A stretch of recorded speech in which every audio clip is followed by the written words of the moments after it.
Hello, everyone, and welcome to the Artemis Academy workshop. Very excited that you are joining us today. We are recording this workshop, and it will be available on my Artemis a little bit later today. Very excited to share this content of loving your business, loving your customers, and loving your results. I'm Jacqueline Day with Artemis Distribution. I'm the Partner Marketing Program Manager, and I'm also a holistic health coach. Along with me is Stacey Krizan. Stacey, why don't you introduce yourself and a little bit about your business? Terrific. Thank you, Jackie. I'm so excited to be here. My name is Stacey Krizan. I'm the owner of Krizan Consulting, one of the preferred vendors at Artemis, and I also have the cryo contouring studio in New Jersey. You might recognize my face because I used to be an employee of Artemis, and I'm now freelancing totally on my own. You probably see some of my posts in the Facebook group, so I'm always very excited to engage and help moderate that the private Facebook group. Thank you, Stacey. All right, so let's talk about our agenda. I'm going to be talking about how to love your business and what makes that up, right? How to set intentions, creating a positive mindset, some self-care and time management tips. And then Stacey's going to take what we've learned in that section and apply it to how you love your customers and love your results. Now, we do have a Q&A panel, and I would encourage you to please put any questions that you might have in there, any comments. This is going to be a little bit of an interactive type of workshop, so I'll be asking you to maybe write down a few things, and please, we'd love for you to share. Don't be shy. We're here to help support you and get you back into loving and having passion about your business. So let's get started. So Mark Twain once said that you find a job you enjoy doing and you'll never work a day in your life. Now, as entrepreneurs, you may be really resonating with the statement, or you may be at a point where you're just so frustrated because you're working 24/7, you don't have a lot of time for yourself, and you're just juggling so many things. Well, you know, maybe you've even lost your passion lost your passion along the way. You know, it happens. My goal and Stacey's goal through this workshop is to help get you back in touch with why you first started your business and what created that passion and that drive. So as we begin this journey with you, I want you to ask yourself 3 questions. You can write these down. This is just for you to be thinking about as we kind of go through this workshop. So the first question is, what do you care about when it comes to your business? Second question, what is your purpose behind what you do? And then the last question is, what are you willing to change, right? Because that question right there, hopefully we can help you with as we get to these next few slides. So let me move this forward and begin. So I'm going to be covering about 4 steps. And the first one is about setting intentions. Now, one thing I do want to talk about is what you're going to be learning here today isn't rocket science. In fact, you might even heard some of this information before. My goal is to really just kind of get you back in touch with reminding you if you've heard some of this, or this could be brand new for you, and hopefully learn a little bit about how you can really get back in touch with loving and having passion about your business. So one of the first steps you can do is set intentions. Intentions are really the driving force behind your goals. So let's first define what a goal is. So a goal really is the object of a person's ambition or effort, right? It's that end result, the big picture. So think about intention as an aim or a purpose, something that you plan to do to get you to your goal. So identifying the passion behind your intention is the key to like tapping into that motivation, right? Think of your intentions as sort of a compass, right? It's going to keep you focused, it's going to keep you motivated on what's important and allow you to make the best decisions, around prioritizing your time. So one exercise I'd like for you to do, and this is the time, that you can, bring out your paper and pencil or use your phone, whatever you prefer. And I would like for you to write down in one sentence what your intention statement is. Maybe you already have one, maybe you don't have one. When I first started thinking about becoming a health coach, I went back to school, obviously, and this is an exercise that they asked us to do on the very first day. And it was more or less like, why do you want to become a health coach, right? And I was like, okay. And I had all these ideas swirling around in my head, but it was really helpful because these little tips I'm going to tell you here in a minute really help to define what it is and why I'm doing what I'm doing. So sometimes it helps to go deeper into the why by using the words in order to, and then get very specific on your timing. So I'm going to share with you what my original intention statement was, and maybe that this will help you a little bit. So as you're thinking through this, I'll kind of share what mine was. Mine was to become a health coach within 1 year. So there's my timing, in order to inspire busy women to explore small shifts in their life that will help increase their energy, their confidence, and overall being, right? Overall being. So when you start thinking about what your intention might be, maybe, what's the intention for your business, right? How do you envision yourself, transforming both professionally and personally? And how does this fit into your overall plan? So once you can figure out what that intention is, that will help drive you towards your goal. And I would recommend that you see this every day. So whatever you use, whatever, like for me, I have, here's my little, I call it my pink Post-it sticky. I would write my intention down on that Post-it, and I would put it on my laptop, and I would see it every single day, because I had to go through modules every single week in order to obtain, my graduation within 6 months. So in order to do that, I had to do something every single day, right? So seeing that was a reminder of, okay, here's my motivation. I need to get to this. And the second point here is about moving towards that goal one step at a time. I mean, something so simple as my example is, okay, I'm going to give myself some grace. Today, I'm just not, as motivated. Maybe I spend 30 minutes today, but tomorrow I have more energy, I have more time. I'll maybe spend 2 hours. The whole idea is to create these micro steps towards your goals so that you know that you're achieving that overall plan.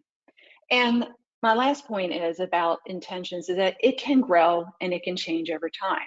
Once I graduated and I started working out in my community, I kind of gravitated away from helping all these busy women because it was such a large age group, anything from 25 all the way up to 60. And then I found myself kind of gravitating towards people who were 50 and above. That resonated with me because I'm in my 50s, and I started helping men and women with their health goals because I could relate better. I understood what was going on. So just kind of keep in mind that what you write today, it may change over time, and that's okay. That's life, throws you some curveballs, and you might wind up having to change that. Another step that I want to really focus on here now is adopting a positive mindset. Very successful business owners have a positive mindset, the right mindset, what I call it. So it really does affect the entire way of thinking and how you actually make decisions in your life. I mean, I'm sure you've heard this before where, you put positive energy out into the universe, you get positive energy back. And it's so true. I feel that personally. I can speak to this. Positivity really boosts your mood, your spirit, and it creates more, happiness in your life. And it can work the other way. If you're constantly, have this, what I call negative self-talk or pessimistic thoughts, it could create a domino effect of negativity in your life too. So think about that, especially as a business owner, and the type of culture that you want to create in your business. Because, obviously the people that, you work with may naturally look up to you and be influenced by your attitude. So if you're more cheerful and positive, not only will your staff feel that way too, they'll most likely want to work with you, and then clients will want to do business with you. So it's a whole, it's a full spectrum, basically. So the third point I want to make here is that positive thinking really does help you feel in control and bounce back from setbacks. Absolutely. I mean, like I said, life throws you curveballs and it wants to see how you handle them, right? So you're bound to face those moments of frustration. And, it's if you approach it in a positive way, you'll be able to perform at your best and really be able to like focus on what really matters. I find that with myself. I could be challenged with something at the very beginning of my day, and it can really kind of feel like it's going to put me into a tailspin. But then I have to get on a Krizan marketing webinar and motivate other people. And I found that by putting that to the side, and I've been able to really focus, do what I need to do. And then when I go back to that original issue, I have like a clearer mind. Like maybe it wasn't as big of a deal as I originally thought it was. And then I can really, kind of just focus on what I need to do to get over it, to accomplish that challenge. So just kind of keep that in mind, because it really does help you perform better and you can build that resilience as you move along. So, and it will eventually, it takes time. It doesn't happen overnight. So mastering this will be the key to feeling at peace within yourself. And again, a focused mind really does help you be more successful. It's easy to become distracted by all the daily tasks that pull you in different directions, from taking care of your family, taking care of your work. I get it. So these are just some small steps for you to kind of take into consideration. And then the last point I just want to make is to get comfortable with taking risks, because, we're all kind of guilty of falling into that, what I call secure mindset, and getting comfortable with what's familiar and safe. However, as entrepreneurs, and, at one point you decided to open up a business, right? So you did take a risk, but sometimes you're so busy and then you finally get to a point where you feel a little bit at peace. You can sometimes get kind of stuck in that area and not look at other opportunities or ventures. And a really good example of this is Stacey. I've seen her, we worked together very closely here at Artemis, and then she ventured out into her new opportunity. And Stacey, if you don't mind sharing a little bit of your experience in this area, I'd love for you to do so, because you're a great example of someone who took risk. Sure, Jackie. Yeah, so you probably all recognize me because I used to be an employee of Artemis. Probably for just over 4 years when Artemis started. And, it was really a fantastic opportunity. I was completely moved by Simon and the executive team's mission of helping business entrepreneurs. Had many different roles within the company, from sales, success, to leadership, and to preferred vendor manager. And in that, I discovered my love of helping business owners kind of make an efficient execution of sales and marketing. So I learned through my interactions with many of you that you all get into this business because you love the beauty industry, you love serving clients, but then the marketing and the sales part is kind of not something that you started. So I actually had a discussion with Dean and Simon and Kate and Jackie and said, hey, I think I could probably have a greater impact that moves me personally and might help very specific partners if I work directly with them. And so it was a real risk, because I used to be a salary employee that got paid for 40 hours or more a week. And then I had to go ahead and find my own clients and invest in myself. So it was really scary, but at the same time, it's so rewarding to see the fruits of your own specific efforts. There's a significant amount of accountability. And then you also are able to help. Like, I help Artemis from a different perspective, and I help partners, from just a different role. So I highly recommend, if you're moved by, a mission, go invest in it and go find out what you're made of. Thank you, Stacey. Great story. I'm always motivated by your energy. So thank you for sharing that. So just to wrap up this piece of it, really the success of your business rests on how willing you are to show up for yourself, right? And, create a mindset that fuels your ambition. So part of how you do that is to let go of that negative self-talk and pessimistic ideas, right? Having those limited beliefs and comparison. I need to talk about that for a moment, and Stacey's going to highlight that as well in her section. I see so many partners in the Facebook group comparing themselves to other partners, whether it's based on price or an offer or an ad that they see, and it really should not. You shouldn't get too wrapped up in that. If you're questioning whether or not you're able to do something, that's one thing, and you just send an email to support, right, at Artemis and ask the question. But it's not necessary to throw negative energy out or throw somebody else under the bus, because you really don't know what's going on behind the scenes. What you really should be doing is comparing yourself to yourself and trying to be a better version of the person you were yesterday, because that's really where it's going to make the difference. And what you need to do is hold on to gratitude. You know, not everybody can start a business. You should be thankful and appreciative that you have that ability to do so, because not everybody has that discipline. So I applaud you for doing that. So I understand. You have such an important role, especially if you have a staff, because you're going to be uplifting people in your staff, and not only that, but your clients. You're like an accountability partner for your clients, right? You got to keep them motivated just as much. So it helps to keep yourself in a positive mindset if you can do that right from the get-go. All right, so how do we do all this? How do we wrap all this stuff up? Well, a lot of it has to do with making time for yourself, which is, you know, extremely hard sometimes. I get that. And self-care to me, I mean, it's an element of what I call, you know, you get the occasional mani-pedi, right, or a massage. You know, that's a great example of taking time for yourself. But self-care really, you know, is much more than that. There are many sides of us, and the list that I have here really helps to nurture and refuel yourself at a deeper level. And that includes, you know, the physical body, making sure you get plenty of sleep, healthy diet, exercise, emotional and mental state, you know, obviously any hobbies you might have, making time for these types of things. Spiritual beliefs, whether it's religious or not religious, could be meditation, yoga, or just having moments of gratitude, you know, having a good relationship with yourself, whether that's journaling or just having some alone time to think, right?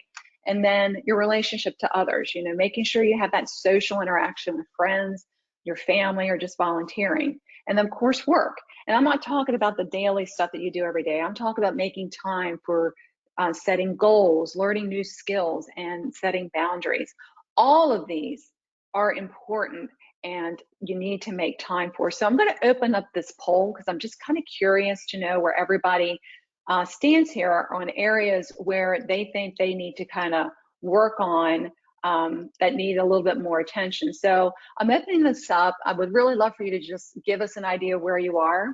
I'll be sharing myself too in here. So please just take a moment and select one of where you think that you need a little bit more attention, whether it's physically, emotionally, you know, relationship with yourself or others, or work. So I give it a couple minutes and then I will close it. All right, I'm going to close the poll. I'm going to share these results. So kind of interesting across the board, it's like 25% of physical body, emotional, mental state, relationship to self and work. That's really, these are really interesting that it's so evenly across. That tells me those are areas that really need some direction. And I'll share with you too.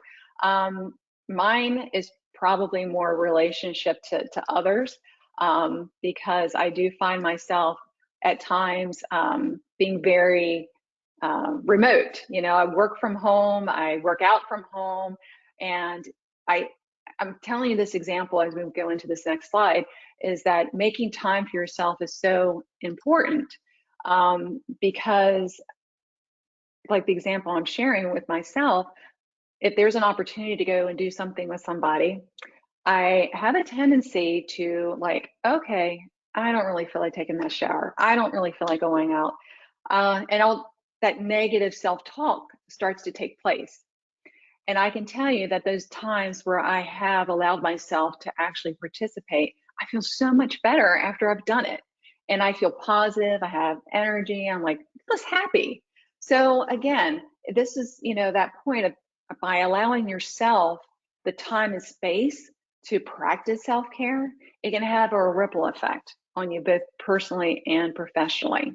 So, if your energy and your enthusiasm for life will shine through, and you will begin to attract those people that you want in your life, right? So how do you do this? You want to stay consistent. Do a weekly check-in with yourself and identify areas that you need support. Don't be afraid to ask for support, right? Schedule time in your calendar. Enlist the support of friends or family for items that require accountability. Maybe you set up a weekly walk with a friend, and they are holding you accountable for showing up. Something that simple can really make an impact in a positive way in your life. And you need to trust others to take care of themselves so that you can take care of yourself. We're going to talk about this in a minute when it comes to your business. And then start small and build on practices that best serve you over time. Yeah, definitely that's about assessing and kind of taking a look back and what served you best and what were distractors. That will help you kind of move forward and where you can actually share most of your time. So how do we do that? So wrapping up, we're going to talk about some time management tips. And there is a principle called Pareto principle. And this is something I've learned in my health coaching classes. It's a very interesting principle. I suggest that you Google it, but it's really the 80-20 rule, okay? So basically, you need to list all the activities in your business and categorize each one of them as either a 20% task or an 80% task. And what you're going to find is that the 20% tasks are going to basically give you a more outsized effect. So that's the area that you're going to want to focus on. And we're going to talk about this in more detail, and Stacey's going to share a little bit of information. So really think about this as 20% tasks are those high leverage tasks that are valuable, produce the greatest momentum towards your goal, and provide the greatest ROI. And the 80% tasks are those tasks that are still important, but they aren't really pushing you closer to the goal. And these are the kind of tasks that can be delegated to others. So I want you to think about this. It's a principle that for roughly 80% of these consequences come from 20% of the causes. So in other words, a small percentage is going to give you a more outsized effect. So Stacey, I know you helped me kind of put this slide together. So can you talk a little bit when it comes to business as a whole, what you have found to be the 20% that's provided the greatest ROI versus these 80% tasks that can be delegated? Sure, Jackie. So the 80-20 rule, I actually, until we Googled it, I didn't know there was an actual name for it. It's fascinating that the 80-20 rule is in everything we do, and particularly in business. The lopsided fact that Jackie and I are trying to make here is that most business owners spend 80% of their time on stuff, literally stuff that is like a rabbit hole of time wasting, multitasking, not efficient. And if they step back and proactively, like Jackie said, write down your tasks and your time, and then look at what is driving revenue, you will find that you're spending too little time on the things that have the most momentum. So when it comes to businesses that are doing high ticket sales in beauty aesthetics, and if you're a business owner that brings on a higher ticket like Cryoskin, Plasson, or Endospheres, you're probably started at $100 an hour treatment, and now you're increasing your price to a $3,000 package, right? The 20% of the box in orange is actually it's kind of like a red flag. These are the things that people just brush aside. They call it word of mouth. I don't really need to invest in my partner and my clients because they just bring me new people. Well, imagine if you invested. Just imagine that, right? If you took a concerted effort and said, okay, I have 2 out of 10 clients that are driving 80% of my dollars, you could double that pretty easily rather than spending 80% of your time on the 8 clients that spent less. So really invest in your advocates, leverage, create an environment, create a platform to help elevate your advocates to become an influencer. And for your referrals, help them refer more people. Make it easier, whether it's software or forums or events. Showcase your referral network and bring them to you rather than just giving them a link, telling them to send a friend. Make it very easy. Nowadays there's so much spam, direct mail, email. You know, now like the personal touch, especially if you're asking somebody to make a transformation and trust you on a non-invasive body contouring, make it personal. Send them a handwritten note. Send them a specific email just for them, because one client that spends $3,000 is going to find you 5 more clients that do that. And pressure test the mundane activities that you feel are like the rabbit hole of where your day went with no productivity. Just say no. Say no. Say no to the enormous admin. Some of it could probably wait. Maybe you could hire a virtual assistant. Maybe advertising and marketing is not your thing, or selling and sales. Find an expert and invest in that relationship. Yeah, if there's anybody out there in our group here that's doing this today, love for you to kind of like share, you know, in the question and answer panel. Feel free to drop a line in there and let us know what you're doing that you find to bring you that 20% into your business. You know, we're all here to help support one another, so feel free to go in there. And Stacey, what do you suggest to do about these 80% tasks? Hire an expert. Maybe say no. We have them. Just, you know, if they're not valuable tasks, either pay somebody else at a lower price to do it, or pay an expert if it's a valuable task, right? And I think that's where people get confused. They're like, I'll pay a virtual assistant to do sales. Maybe that's not really the great use. Maybe a virtual assistant is great for admin, but then a spa growth marketing or a high ticket sales company is a better for selling your treatments and doing cold calls.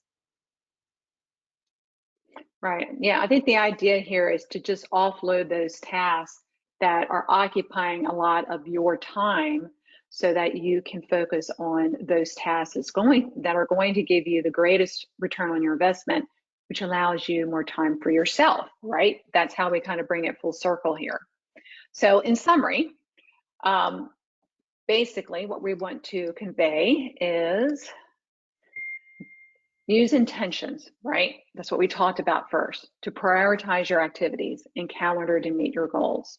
And by the way, if anybody would love to share what their intention statement is, please do so and just drop it in our question and answer panel. We won't say who you are. We just would love to hear if you've come up with a really cool intention statement. So you want to make a list of all your weekly tasks, right? Supporting these goals. Schedule these activities in your calendar with start and end times too, if you can. That really helps you hold yourself accountable. And if you can, schedule the activities at the same day and time each week. So then it becomes more of a routine, and this will help support, you know, your commitments. And then assess your approach. I really like this one because I do this for myself. Not only my scheduling, but at the end of the week, I look back and I say, okay, out of everything that I needed to do, did I meet my commitments? And if so, great. What was the influencer that allowed me to do that? And then if I didn't, what was the distractor? So then that way I can kind of take a look and figure out, okay, this is what I need to do for next time, right? And then most importantly, schedule some downtime in your life, right? Giving your mind, body, and time to relax allows you to recharge, you know, reflect and rejuvenate. So I hope that there was something out of this section that helped you personally as well as professionally. And so what I'm going to do now is hand it over to Stacey, and she's going to take what you've learned in this section and apply it to how you love your customers and love your results.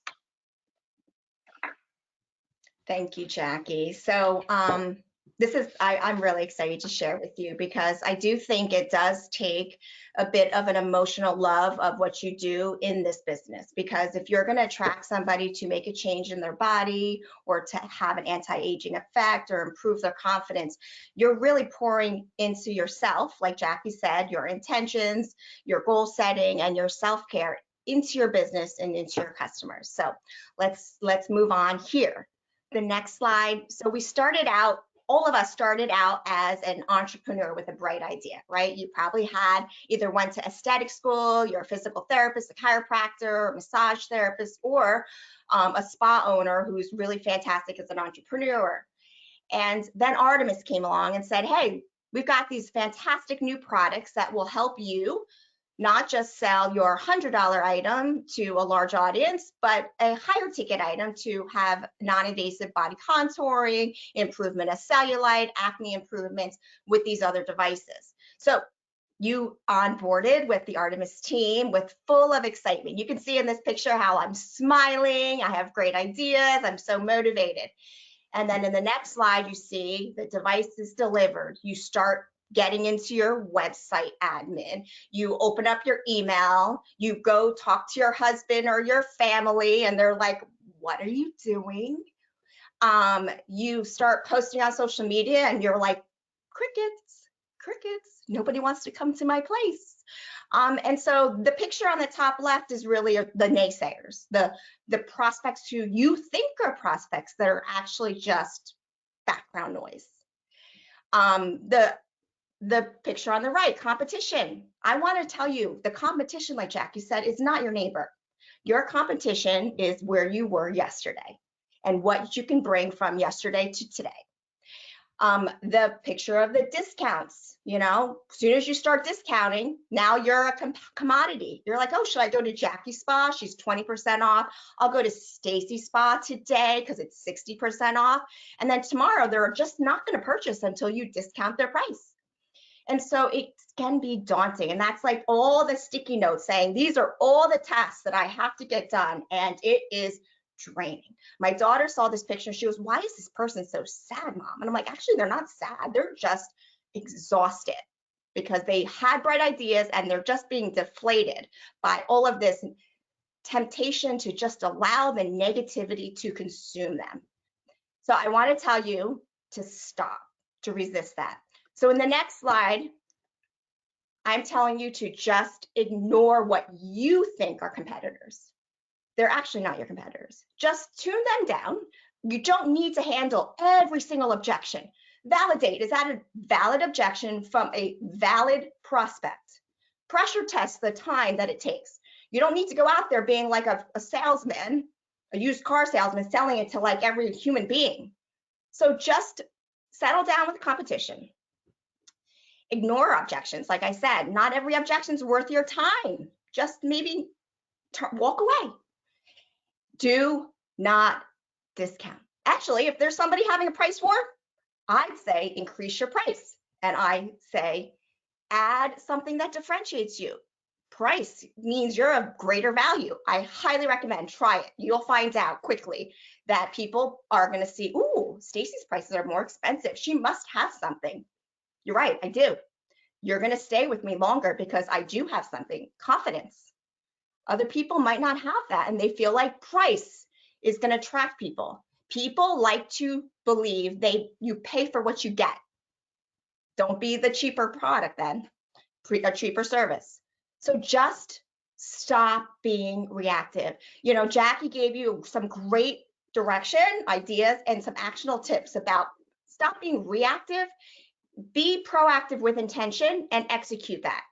Simple as that. Just stop being reactive. So I'm going to show you how you can do this into your business so that way you can love what you do and be, happy and bushy-tailed again and just really love your day-to-day. How are you going to do that?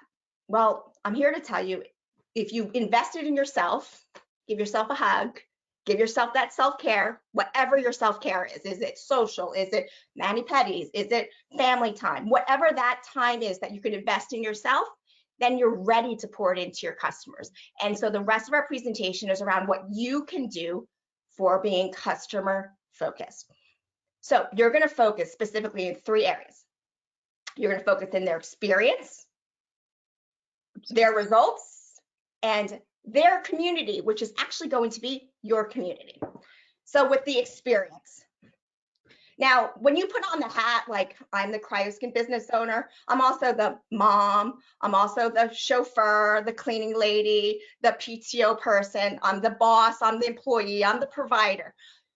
When you put on your business hat, you don't turn off the other stuff, right? So make sure that when you come to your spa, that you're, again, see me there getting a facial, you're doing something that you also love. You see, I'm there providing a service. Now you're able to be, passionate and sincere about wanting to make other people feel what you feel as a client who loves and believes in your services. And when you hire people, hire them very slow.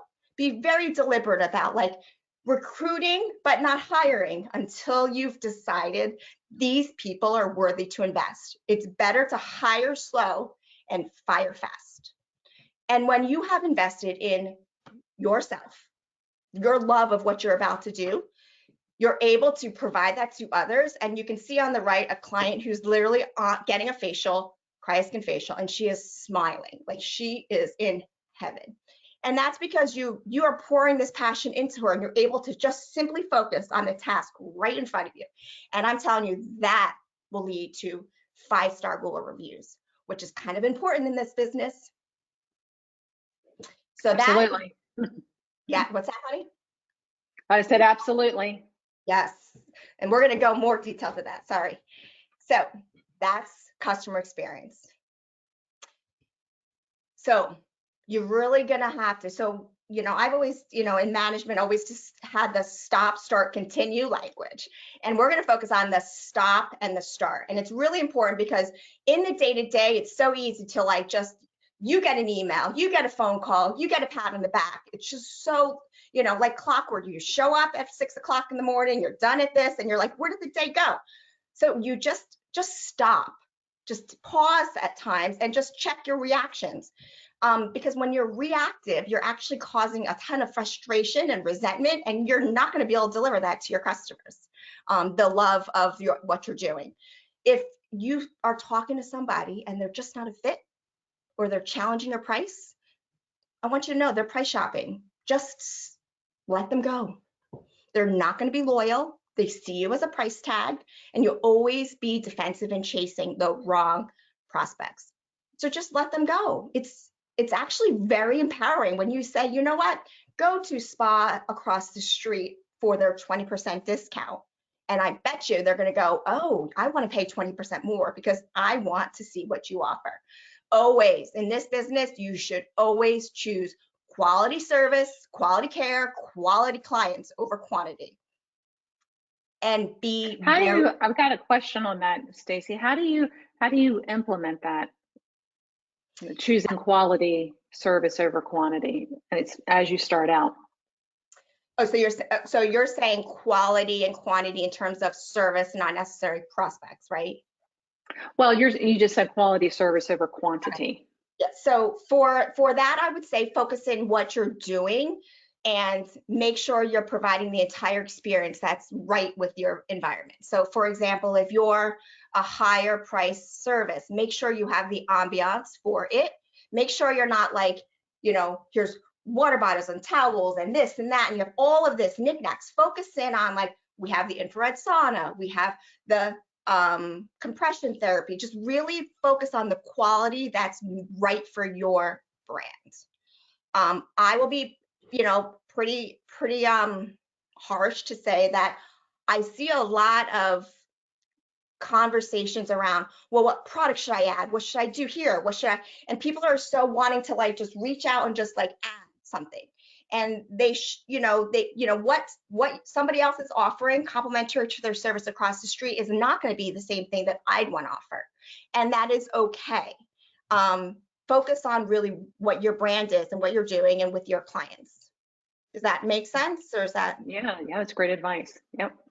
And I'll go into that, how I personally believe what fits and how I've chosen certain things.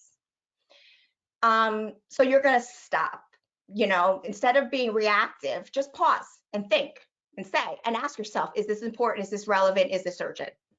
Then you're going to be very proactive in these areas. You're going to be seeking and attracting the right customers.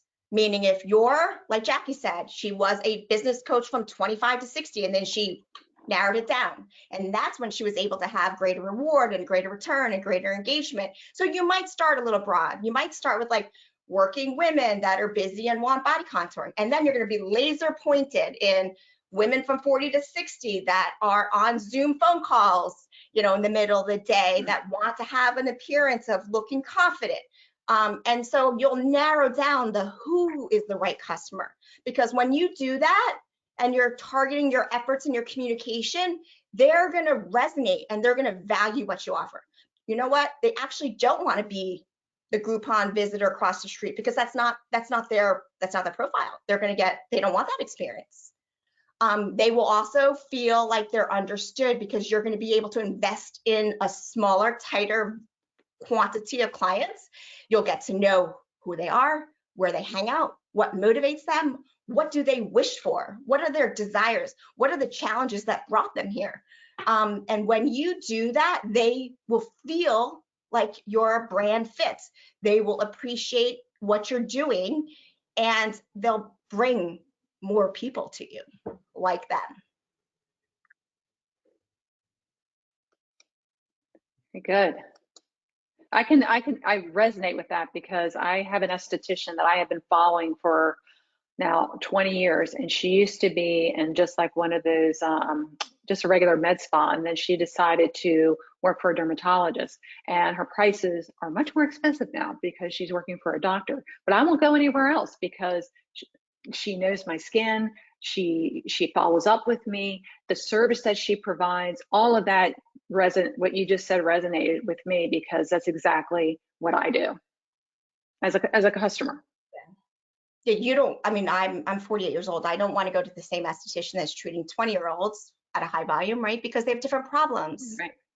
And different language and different, experiences. So it's very, I would say, challenging though, because when you're starting out, people become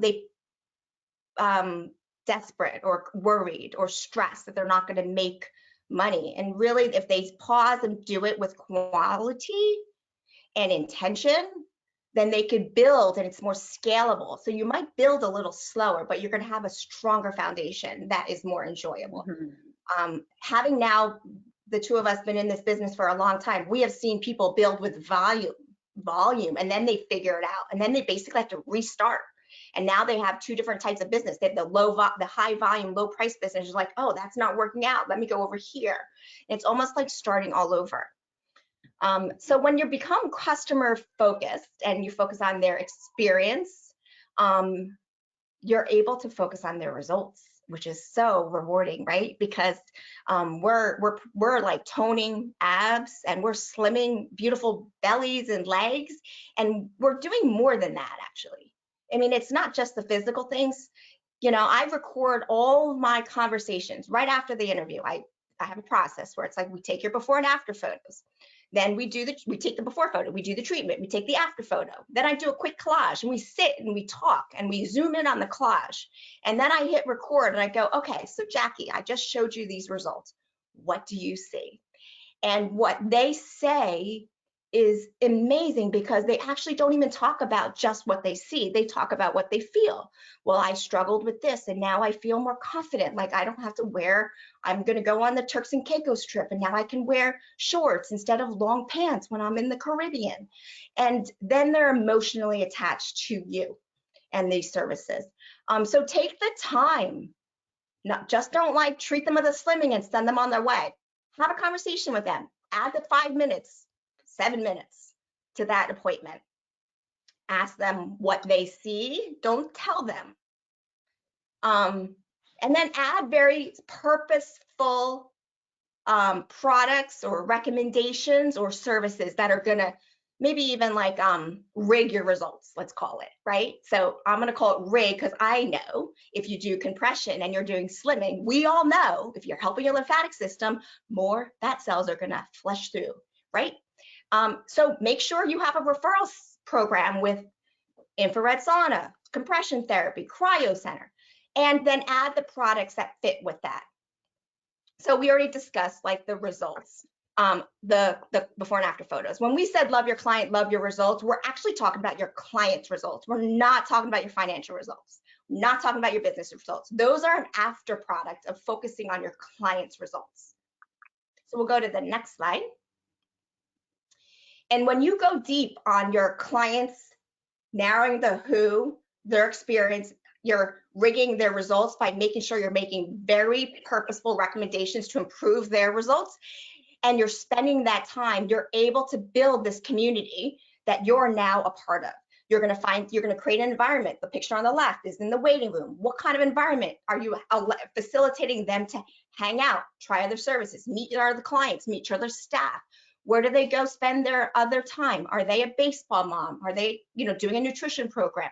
Who do they go to for fitness? And then you can create a referral network in their community, and it's much more sincere and productive than going and seeking out brand new relationships when your clients have these relationships already.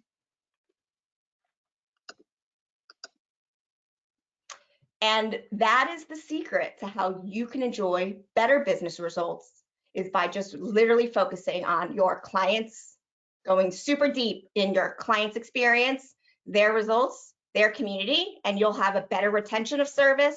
They're going to buy other services from you. They will refer your friends. They'll probably even host some of your private events, and they'll definitely promote your business.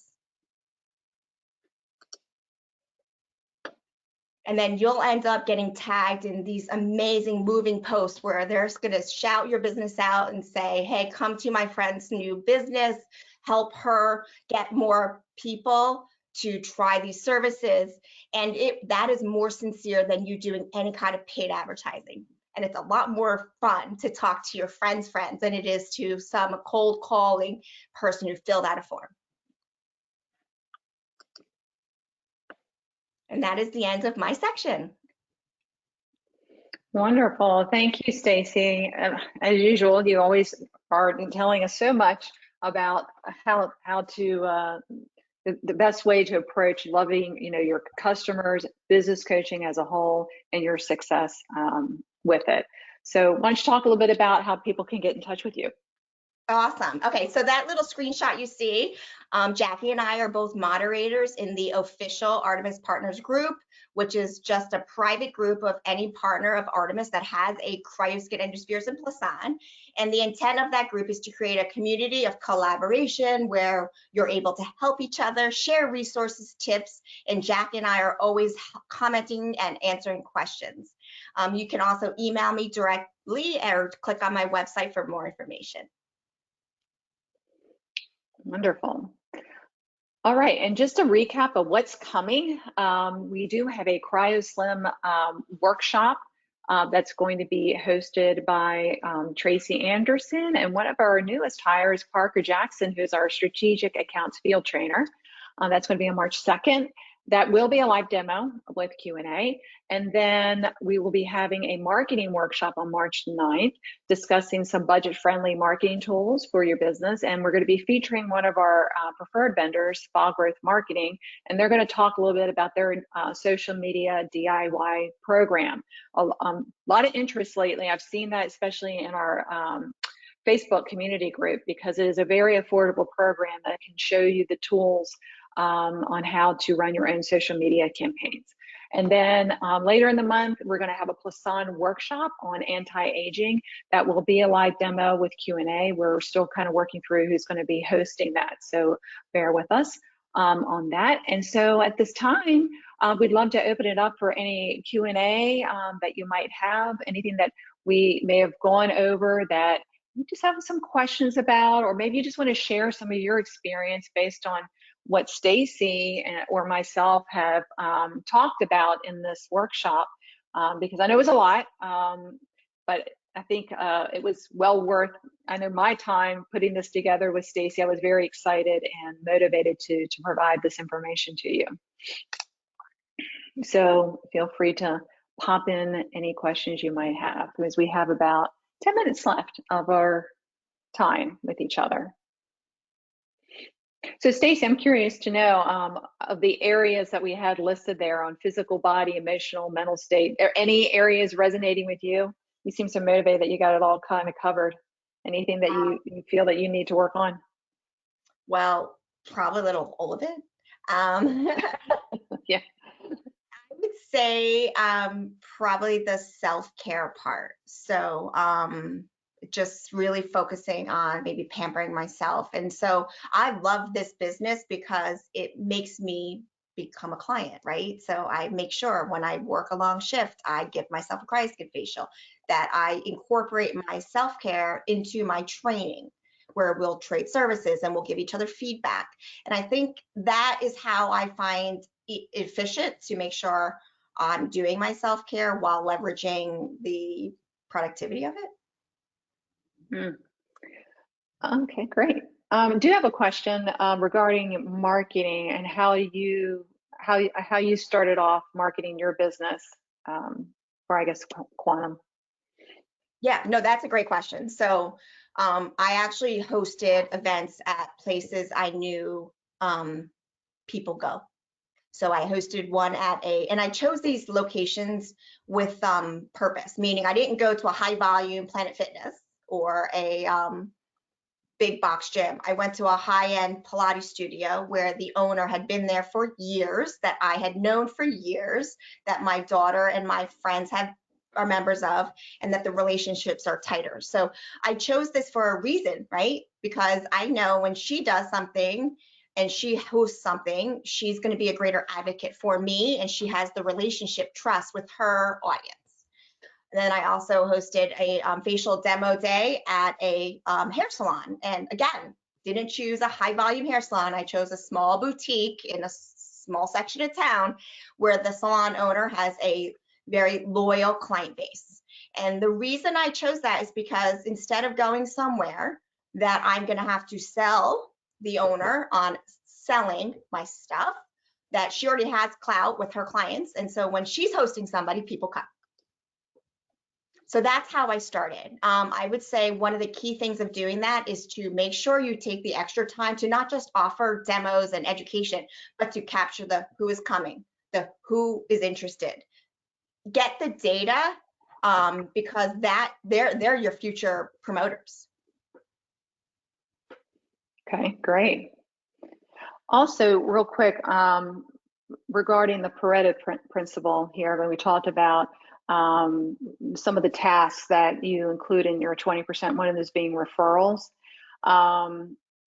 What do you suggest as a referral system that works for you or other, I guess, partners that you've worked with that you have found works well? So I think what I see is also very popular, which is like 20% of service. So for example, somebody buys a 5-pack and they were referred by a friend, the referring person would get one of the 5 sessions for free, meaning you bought a 5-pack, Susie referred you. I'm going to call Susie, say, hey, thank you for referring Jackie. And personally, thank you for referring Jackie. Jackie bought a 5-pack, you get 1 free facial. And be very deliberate about it. You know, like I think people are just like, they send out the coupon, they do everything automatically, but pat that person personally in the back and say, thank you for talking about my service. Jackie is now, you know, this amazing client that I'm enjoying working with twice a week for 10 weeks, and just close the loop, because then that referring person will refer you more because they know that their efforts in communicating and sharing led to a new client. If you don't close the loop, they're going to stop referring because they're just like, oh, it's a waste of time. Nobody goes to Stacey's place. Well, they do. I just didn't follow up with you and say thank you. I think that's the missing part in referring, not the paying, the accountability, the reward, the shout out, the support, the connecting the loop back. When I see my client Jackie twice a week for her facials, I go, hey, Susie referred you and now she's coming. So now you're part of their community. Exactly. So a question, how do you set up a demo at another business? You just spoke about, do you bring in the machine to that location? Always bring the machine. You know, I would absolutely say it's always, unless it's like physically not possible. Even then, if it's physically not possible, maybe that's not a great forum for, well, obviously demos. You might do a different type of event. Maybe if you're doing cryoskin and brows or lashes, then maybe that's in a forum where you do your lashes, but not your cryoskin. Absolutely do, when you're doing the demos, I would say, not free full sessions. Tease them with like a taste, like an express facial. Make them come in person for the higher, longer treatment. I have not met anybody, honestly, that's had 5 minutes on each side and we're like, oh my gosh, that was terrible. No, they're like, I need more of that. So give them a little bit of like a hands-on experience, but don't give away the goods for no money. Absolutely no. Educate, provide, education, but don't just give away all your talents for free. All right, and we have a question here. Oh, this is a great question. We could probably tag team on this answer. I have a staff member who is constantly pessimistic, but feels that they have a positive mind. She's sensitive when I bring this up. How do I get her to change her to be more positive? Well, I'll start and then you can add in, Stacey. I mean, obviously change comes from within, right? And, one of the areas, I'm not sure if you've tried this with her, but is to also reflect on how maybe those that she works with or clients that maybe she has serviced, if you've gotten any feedback from them, to be able to share that feedback with her. So it's not just coming from you, it's coming from other sources to kind of validate what your concerns are when it comes to her, I guess, pessimistic, or let's use a word, kind of negative attitude. Stacey, have you ever come across anything like that in your business? Yeah, yes. I think this is a very real question because business owners, especially now post-COVID, are so hungry for good employees that they'll almost take a live body. Somebody that's not great is better than nobody, or quite honestly, me that's like strapped for time. And I'm telling you that that person, maybe not the one we just spoke about, but people that are bringing your business down are actually doing more damage to your business and your brand and your energy than they are just showing up and clocking in. So make hard decisions quicker. Don't delay, because delaying, so what I'm saying is maybe that's not a really great fit for that employee. If it's just a perception of like negativity, not necessarily skill, maybe just resize or refit their role. So maybe it's their role expanded since you hired them. Maybe they're really fantastic in providing and fulfilling service, but they're not fantastic at lead generation and sales calls or client follow-up. So then adjust their role to make sure it's a better leveraging of what they're good at and what they enjoy. But if they're really just not valuable, then let them go. And don't waste your time. Yeah. But quickly get right to it. That elephant in the room, go right after it. Yeah. I mean, always first try to invest, right? Because you spent time in hiring that person, right? It's time consuming for a manager, right? To hire and go through all that onboarding with them, and have those conversations, even though they might be uncomfortable, but then just like Stacey said, it's time, maybe to cut them loose if they're not a good fit for your brand, if you can't find or repurpose them somewhere else. Great question. Great question. Jackie, I didn't mean to come across so harsh and saying let them go quickly. What I was trying to say is get to the root of the problem fast, meaning have that very confrontational conversation. And, obviously in your HR management style of making sure you're, respectful. But at the same point, this is slow decisions, and people, especially if they're touching your brand and touching your clients, is important to get to quickly. Great. Yep. All right, we've reached our 1 o'clock. Any other questions before I close us down here? One last chance. All right, I think that's it. I think it's a wrap. We really appreciate your time and energy coming in on your busy day. We'd really like for you to fill out our survey at the end of this webinar and let us know if you like this type of material that we presented today. It's a little bit different than what we've done in the past. We always push a lot of marketing, digital marketing, social media types of workshops out to you, but we're trying to expand a little bit in other areas. So please do share your feedback. We'd greatly appreciate it. Thank you so much and have a wonderful day.